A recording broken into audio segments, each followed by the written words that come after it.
diferente de falar com um japonês ou falar com um alemão. E é isso que ele hoje vem-nos trazer. Muito obrigado. Bom, isto ficar para o fim tem as suas desvantagens, não é? Que esta malta já está estourada. Pergunta. Se nós quisermos... Quem é que aqui exporta? Ok, muito bem. Quem é que gostaria de exportar? Ok, melhor. Para ver se eu trouxe alguma coisa de interesse para vocês ou não. Se vocês quisessem bater uma palma ao mesmo tempo, como é que vocês fariam?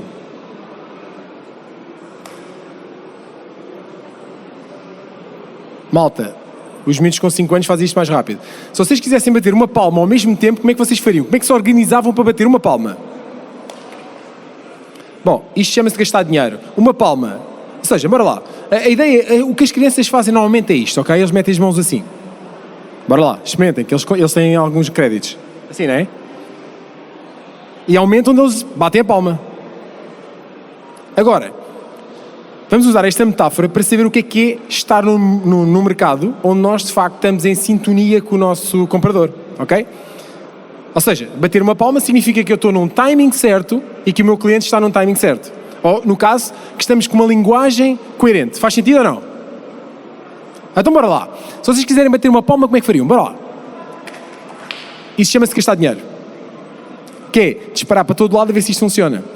Bater uma palma significaria que todos vocês conseguiam bater uma palma ao mesmo tempo. Ou seja, comprador e vendedor conseguiam negociar no mesmo timing. E isso nós chamamos um negócio perfeito, onde, de parte a parte, ambos tiram vantagem. Ora, o que é que eu vos trago aqui? Trago-vos linguagens, 9 linguagens que todos nós utilizamos como humanos. E há bocado o Fernando estava a dizer que tinha uma vida antes disto. É assim, eu no coaching estou há pouco tempo, estou há 18 anos só. Uma vida antes, já passei para aquela fase onde o pessoal dizia que coaching é bué da fixe, e agora passamos para a fase onde o coaching ninguém sabe o que é. Mas pronto, basicamente se nós conseguimos ter a concordância entre comprador e vendedor, estamos num bom timing de negociação, certo? A questão é que nós temos 9 linguagens. Usámos aqui a questão de Espanha, não é? Tipo, se nós estivermos a negociar com o espanhol e se nós estivermos a negociar com uma outra nacionalidade qualquer, como é que é? Qual é que é a diferença que nós temos nessa negociação? A questão é que se nós tivéssemos, e vocês sabem isso, se eu souber a língua da pessoa que estou a negociar, é mais fácil de negociar. Ok? Porque ele sente que há empatia, que há conexão. Só que, do ponto de vista de negociação, nós temos um pouco mais de layers que temos que considerar. Reparem, quando nós pensamos numa negociação, nós temos várias camadas com as quais temos de negociar. Eu estou como negociador, ok? Mas dentro da minha forma de negociar existe uma cultura organizacional. Ou seja, há certas culturas que valorizam, por exemplo, fizeste um excelente negócio. Isso significa o quê? Ok? Isso nós consideramos a tal cultura da nossa organização. E depois temos um outro layer, não é? Temos o outro negociador que também tem uma cultura da própria organização. Ok? Ou seja, eu posso fazer um negócio numa organização e alguém dizer assim, pá, Trugal, isto foi uma desgraça. Não era suposto. Ok? Ainda que possa ter sido um bom negócio, mas imaginem que é um negócio de longo prazo e a empresa tem uma cultura de curto prazo. Ou a empresa tem uma cultura de lucro e eu tenho uma cultura de ter um time value muito mais comprido para um cliente. E muitas vezes dentro das organizações isso acontece, ok? Temos excelentes profissionais que estão dentro de organizações que não funcionam numa organização, vão para outra e funcionam. A diferença é a cultura, ok? Então temos aqui 2 layers de cultura. Para já, eu como negociador e a outra pessoa como negociadora, e depois temos a influência da organização. E depois temos uma terceira entidade, quando nós estamos no mercado de exportação, que é a cultura do país. Ou seja, eu posso fazer um bom negócio, o meu intermediário pode sentir que fez um bom negócio, ambos fizemos um bom acordo, sentimos que as organizações estão conectadas nesse acordo, mas sentimos que a cultura do país não validou esse acordo. Isso faz sentido para vocês ou não? Ok? Porque na prática o que é que acontece? Por muito que nós tenhamos feito algo que tenha funcionado, culturalmente, chamamos assim, nós não ficámos totalmente satisfeitos com esse negócio. E se nós queremos negócios recorrentes, o que é que nós temos de pensar? Que haja, de facto, vantagens, que haja um sentimento de win-win por parte de cada um dos negociadores. Então o que é que eu vos trago? Trago-vos um mapa que nos ajuda a interpretar essas 9 formas e depois compreender como é que cada um dos países principais exportadores que nós fazemos, como é que eles comunicam culturalmente. Bom, primeiro, este mapa representa 9 perfis de personalidade. Alguém já ouviu falar aqui do Enneagrama? Já, ok. Tenho aqui alguns seguidores. Então, basicamente o que acontece? Quando eu trouxe o Enneagrama para Portugal, trouxe-me uma ótica de como é que as empresas conseguem criar equipas de alta performance, ok?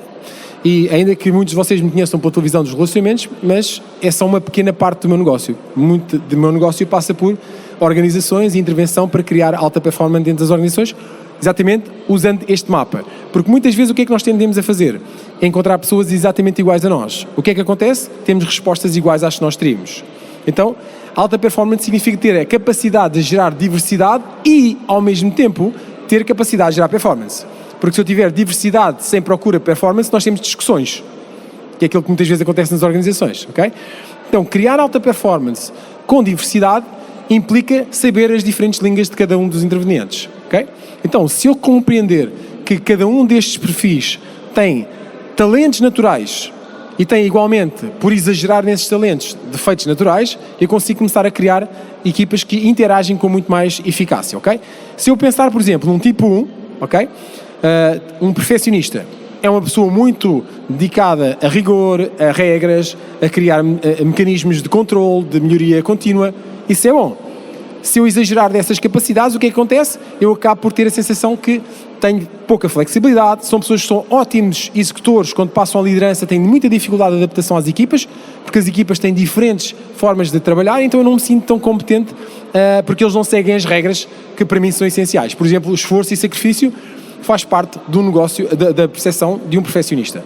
Se eu tiver uma pessoa que seja mais entusiasta, criativa, vou criar divergências e dificuldades de comunicação, quando na verdade tenho ali uma ótima oportunidade de criar interajuda e melhoria de performance.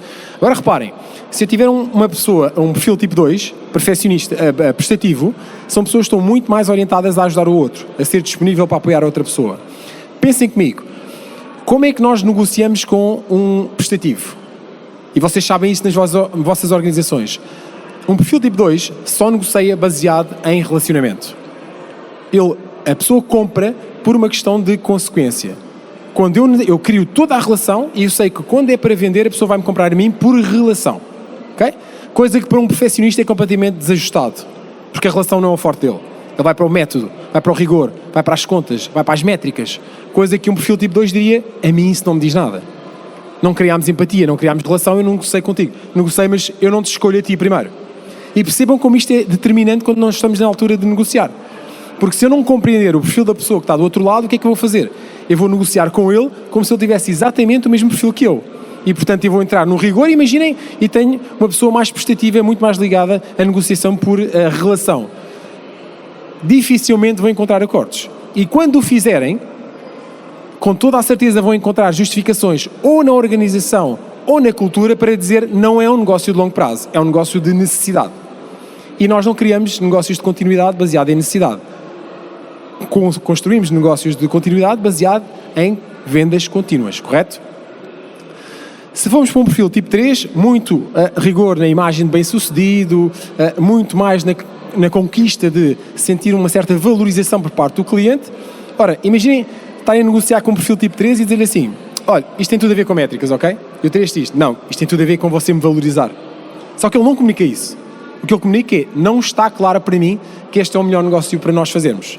Então entendam como em cada um de nós temos em nós esta dificuldade de aceitar o plano de negociação de outra pessoa porque pura e simplesmente ele está a comunicar de uma forma que para nós essa linguagem não é compreensível. Se eu estiver a negociar com vocês em coreano e vocês não souberem nada de coreano, dificilmente faríamos negócio. Concordam? E portanto, a ideia é como é que nós compreendemos estes diferentes layers. Eu como negociador, porque a partir daí eu percebo quais são os meus pontos fortes, quais são os meus pontos fracos, quais são as tendências que eu tenho de apresentar na minha negociação e, em consequência, posso-me, colocar entre aspas, proteger de não exagerar deles, ok? Então imaginem, temos um tipo 4, romântico e idealista, ok? E se nós pensarmos, por exemplo, marcas como a Apple, do ponto de vista de contexto organizacional, é claramente, muito por função do seu fundador, uma empresa tipo 4, criação de inovação, muita procura de ser exclusivo, único, especial. Se eu for negociar com essa empresa sem considerar essa questão cultural, Eu posso fazer um negócio, mas se amanhã trocar o interveniente do ponto de vista de negociação, eu perco a relação que eu tenho com essa empresa. Ok? Ou posso fazer um bom negócio, se trocar a supervisão dessa pessoa, pode ser que essa pessoa não considere assim tão importante continuarmos esta relação comercial. Aqui entra o segundo layer, que é o layer da empresa com quem negocio. Okay? Depois temos um perfil tipo 5. São pessoas frias, analíticas, muito focadas em mais do que métricas nos processos. Qual é o processo que nós vamos usar? Okay? Então imagine um perfil tipo 2, na base da negociação, não é? Da influência, a negociar com uma empresa, ou com uma cultura, ou com um país que é extremamente frio e analítico. Não é fácil de gerar essa negociação. Se eu não desenvolver estas skills de analítico e de performance, de métricas, provavelmente o que vai acontecer é que a pessoa vai dizer assim: o produto é interessante, mas parece que a coisa não joga. Posso comprar por necessidade, não por uma questão de gerar relação contínua. Ok? Depois temos perfis tipo 6. Por norma são as pessoas que nós consideramos como amigos os pessimistas. Ok? É aquela malta que a gente diz assim: tivemos uma ótima ideia. E ele diz sim, mas... E esse sim, mas é a qualidade de precaver tudo aquilo que pode acontecer. São pessoas que podem funcionar muito bem do ponto de vista de negócio, numa base continuada, no ponto de vista de antecipação, mas se ficarem muito focadas nessa antecipação, vão estar a focar tanto nos problemas e nas dificuldades que muitas vezes é difícil negociar. Okay?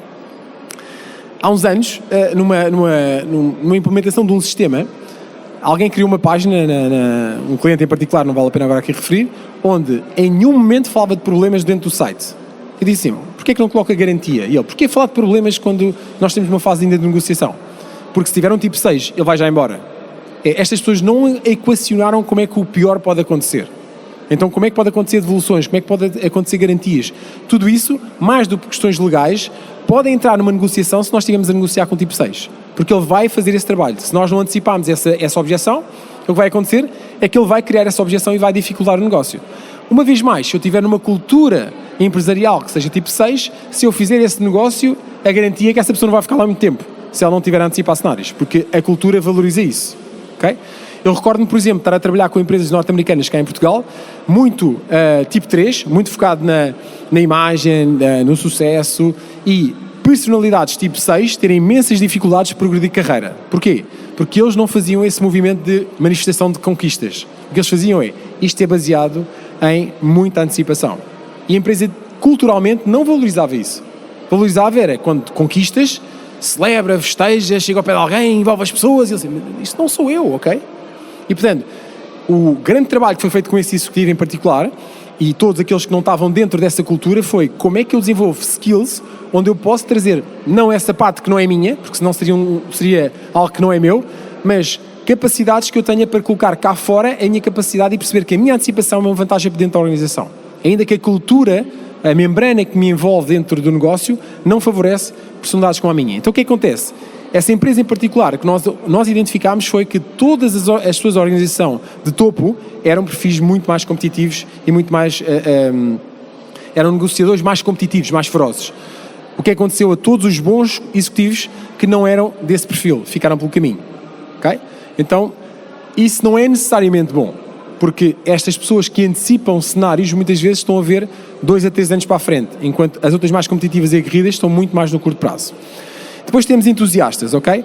São pessoas que veem muito mais o lado positivo, as vantagens, e muito menos a questão de precaver as dificuldades. Vejam também como é importante esta interação e esta cooperação, não é? Tipo 8, confrontadores. Mais fácil de identificar, ok? São muito mais ligados ao confronto, à negociação por confronto. Se não houver confronto, parece que não há um certo valor da negociação. E por fim, os tipo 9, diplomatas, ok? Diplomatas no sentido em que têm muita dificuldade em dizer que não, acabam por atrasar muito dos negócios. E quando vocês estão numa negociação e não entendem que a cultura do país ou da organização é tipo 9, e se vocês tiverem um perfil muito mais acelerado, o que é que vai acontecer? Vocês vão tentar pressionar a venda e vão cada vez mais ficar longe dela. Porque essa é uma reação natural de um diplomata, que é enrolar. Esta malta só enrola. Esta malta tem um timing diferente. Se nós não respeitarmos esse timing diferente, nós não vamos conquistar uma negociação. Okay? Então, o estudo que eu vos trago hoje é, dentro daquilo que são as principais empresas para o qual Portugal exporta, uma percepção diferente sobre cada uma delas dentro deste mapa dos 9 perfis. Ok? Então, vamos analisar aqui nesta roda. Perfil tipo 1, ok? Temos claramente Reino Unido, ok? Estamos a falar dos principais, só analisei os principais locais para onde exportamos. E nós temos dentro da cultura, não significa que todas as pessoas, nem todas as empresas sejam cultura tipo 1, mas a cultura do país é tipo 1. Ou seja, se eu quero negociar com tipo 1, eu tenho que ir muito na base da disciplina, da regra, da métrica, do rigor, ok? Vocês sabem quando exportam, da experiência que eu tenho de empresas que já exportaram para o Reino Unido, o que normalmente dizem é uma grande chatice, que é tem que se andar ali com tudo e mais uma par de botas. Porque é assim que funciona a cultura do país, ok? E portanto, se nós tivermos uma empresa que é um perfil tipo 1 dentro de uma cultura tipo 1, temos um grande desafio se nós não conseguimos entrar dentro dessa linguagem mais analítica. Faz sentido? Sim?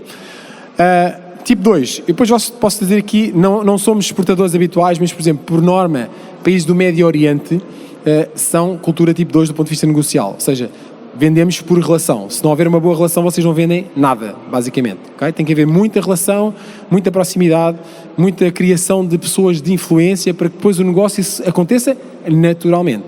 Okay? Compramos a A e não a B, é natural. Okay? É com quem temos relação. Países tipo 3, temos aqui dois contrastes, ok?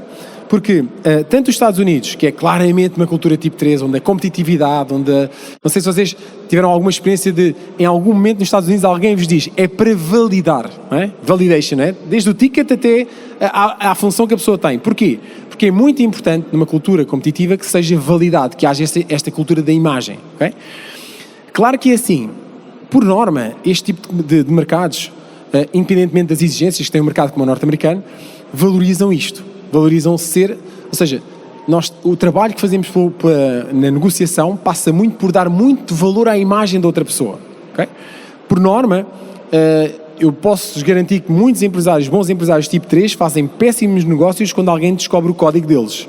Que é basicamente assim, Foge, é difícil fazer negócios consigo. Você de facto é uma pessoa complicada, você é um excelente negociador, é muito complicado. E a pessoa desarma-se, porque ele já conquistou aquilo que quer, que é uma imagem de sucesso. Okay?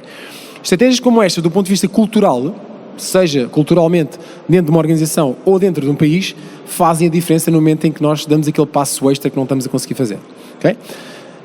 Tipo 4, idealistas românticos. Vocês dizem, como assim Portugal e França? Não temos nada a ver, não é? Temos muito mais a ver do que nós possamos imaginar. Claro que França é um mercado altamente competitivo, muito exigente, maior. Agora, se vocês perceberem na subtileza o quanto para nós é fundamental ser distinto, único, especial, ok?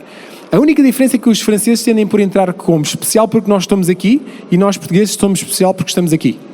Nós preferimos ser especial porque somos mais pequenos, não é? Os estrangeiros são muito bons, pá. E os franceses fazem o contrário, que é? Os outros são muito maus, pá. Mas a verdade é, estamos numa base de comparação, ok? E isso é algo que identifica dentro desta cultura do ponto de vista de país, que é isto, dentro de um país como nós, se nós estamos a fazer um negócio onde nós sentimos muita vantagem na negociação, em algum momento nós sentimos como é que isto está a acontecer. Será que isto é mesmo assim? Será que este negócio é para perdurar? Okay? E entra muito dentro do ADN daquilo que é a nossa cultura. Okay? História, cultura, etc. Okay? Portanto, sendo dois países com o mesmo perfil, temos, claro, comportamentos diferentes. Agora, aquilo que nos traz e a base que nos traz é muito daquilo que é a procura de ser especial, ser único, ok? Por isso é que, tanto cá como em França, sempre que alguém tem uma boa causa, nós vamos de arrasto, ok? Infelizmente, alguns políticos já perceberam isso também e, portanto, acabam por nos arranjar umas causas porreiras. Tipo 5. Nós não temos aqui nenhum país predominante para nós como exportador Portugal, mas temos claramente os países do norte da Europa, etc., muito mais frios, muito mais analíticos, onde o negócio é feito muito mais na base de critério, ok? Qual é o critério que temos para fazer este negócio? Okay? Claro que aqui no tipo 1 que podíamos colocar o clássico Japão, etc., mas não temos, ao fim e ao cabo, não temos histórico do ponto de vista de exportação para lá. Tipo 6, e isto é muito importante, nós temos a Alemanha claramente como um país tipo 6, ok? Onde se nós não conseguimos antecipar o que pior pode acontecer, e vocês pensem, para quem já exporta para lá, o quanto é importante antecipar todo o processo, aquilo pode correr bem, aquilo pode correr mal, como é que eles antecipam esse processo. Todo o negócio é feito depois de tudo isto estar balizado. Se eu antes disso não conseguir antecipar tudo o que pode acontecer dentro do negócio, não há negócio, porque eles não se sentem seguros do ponto de vista cultural, de dizer assim, vou avançar com um negócio, que segurança é que eu tenho disto. Uma vez mais, se tivermos um negociador tipo 6, numa organização tipo 6, na Alemanha, preparem-se para um duelo de, primeiro, antes da primeira venda, vão gastar muitas horas em salas de reunião, ok? Porque isso é essencial para eles dizerem assim, ok, agora sim, estamos a postos para começar a trabalhar, ok? Depois temos um país tipo 7, entusiasta, ok? Uma das particularidades que os entusiastas têm é dispersão.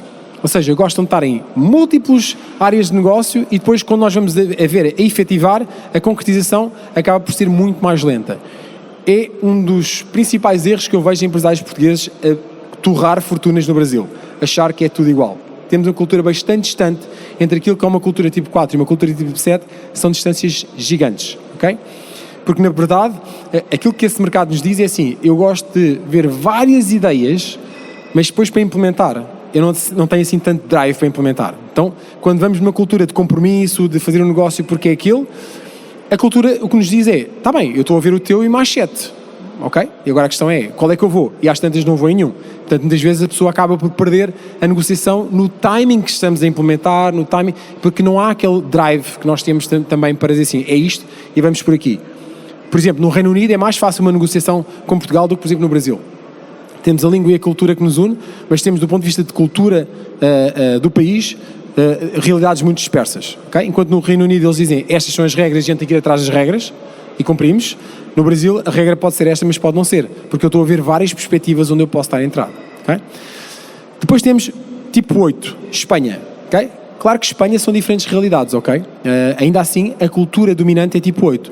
Confronto, objetividade, pôr em prática, não há tretas, é para fazer e pomos em ação muitas vezes antes mesmo de se perceber que impacto é que isso vai ter, é para pôr em ação e já está, ok? E depois temos país tipo 9, nós exportamos bastante para Marrocos e muitas pessoas têm muito aquela ideia que Marrocos é muito aquela coisa de negociar, mas a verdade é que com o perfil tipo 9, uma das coisas que eu sinto com empresários que mais dificuldade têm em exportar para Marrocos é o fecho. É aquela coisa que vai e vai e vai e vai e a questão é sim, mas quando é que é o sim para si mesmo, ok?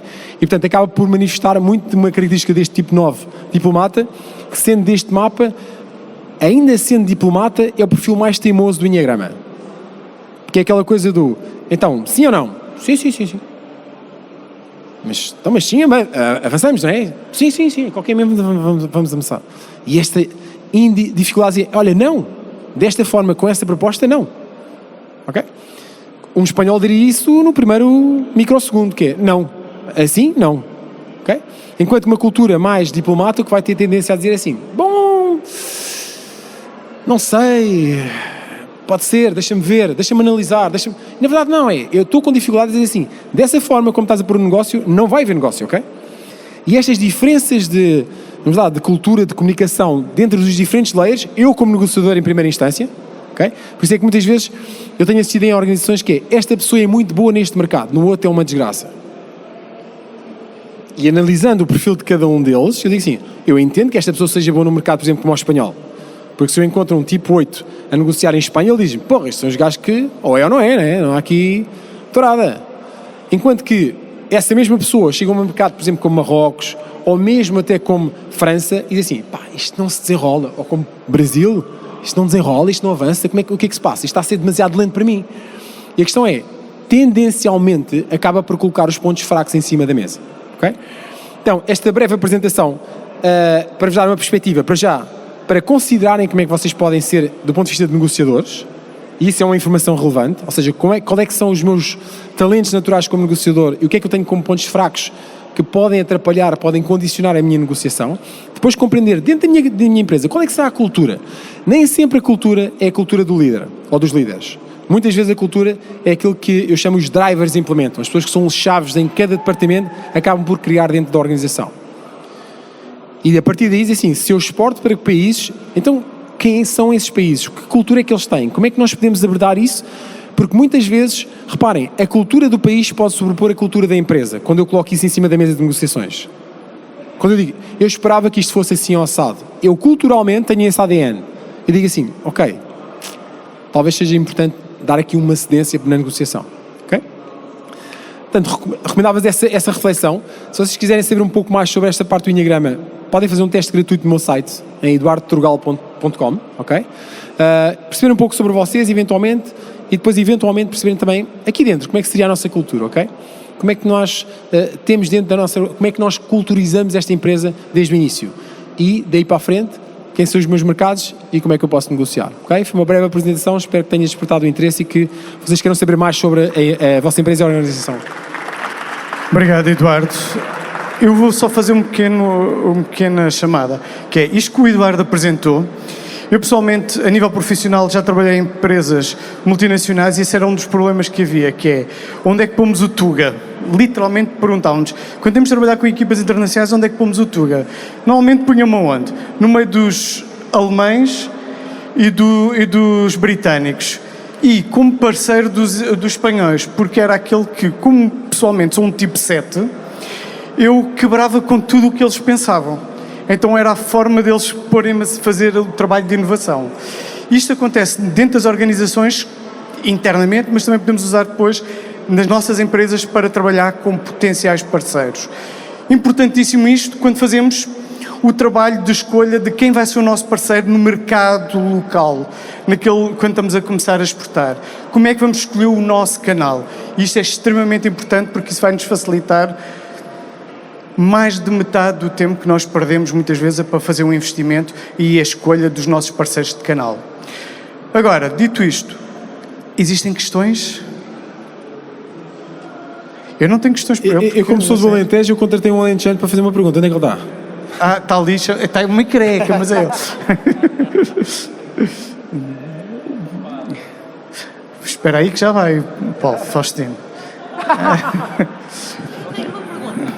Não há países tipo 2, desculpa que eu perdi essa parte. Não, existe, eu estava a dizer que... Senti-me altamente ofendida agora. Habitualmente, países do Médio Oriente têm cultura tipo 2, ou seja, fazem negócio e depois gerar muita relação. Eles fazem negócio como... Ok? Países tipo 5, muito do norte da Europa, ok? Os russos são mais tipo 8, ok? Sim, são as minhas regras, ok? Sim, sim. Estava a achar estranho não haver um tipo 2, quer dizer... Não, mas exatamente isso. Ou seja, são países onde habitualmente, e reparem que eu estou a colocar aqui a questão dos países, mas é importante também colocar a layer da organização. Quantas vezes nós fazemos esse estudo sobre a organização com quem estamos a negociar? Porque quem está na organização segue regras do ponto de vista cultural da organização. Sim, sim. Eu não saio dentro de uma... assim, a empresa é esta, é assim, mas eu vou fazer de uma forma completamente disruptiva. Quanto tempo é que ela vai ficar? Pouco. Tens aí um dado muito interessante que é esta diferença entre o Brasil e Portugal, que é um grande desafio, principalmente para os brasileiros que querem vir para Portugal, como para os portugueses que querem ir para o Brasil. Nós falamos o mesmo idioma, mas culturalmente somos muito diferentes. Sim. E isto é um desafio que as pessoas precisam entender. E é um auto-engano muito fácil, que é, temos muitas raízes, mesmo. Muita coisa que nos une, e é verdade. Dois irmãos podem ser muito diferentes. Facto. Okay? E aqui a questão é, somos um país irmão, mas somos diferentes. E muitas vezes o que acontece é que se nós tivermos filhos, eles são irmãos, não é? E dizem assim, não tem nada a ver um com o outro. É um bocado isto que acontece. É impecável, somos irmãos, temos uma boa relação de proximidade, mas do ponto de vista de cultura, e isso reflete-se nas negociações, somos claramente distintos. Claramente distintos. Eu diria que é mais fácil nós negociarmos em países, como eu disse, como a França, ou mesmo a Alemanha, onde nós percebemos as regras e conseguimos jogar no jogo deles, do que muitas vezes num país como o Brasil, onde jogamos muito facilmente, e já vi, como eu disse, vários empresários torrar fortunas lá porque acharam, como assim não está a funcionar? Bora, vamos para mais, e quando dão por eles, são património muitas vezes em causa. Obrigado, Eduardo. Obrigado também. E não havendo mais, eu quero vos agradecer porque, como há bocado disse, aguentaram estoicamente esta tarde e amanhã também. Espero que tenha sido um bom tempo para vocês.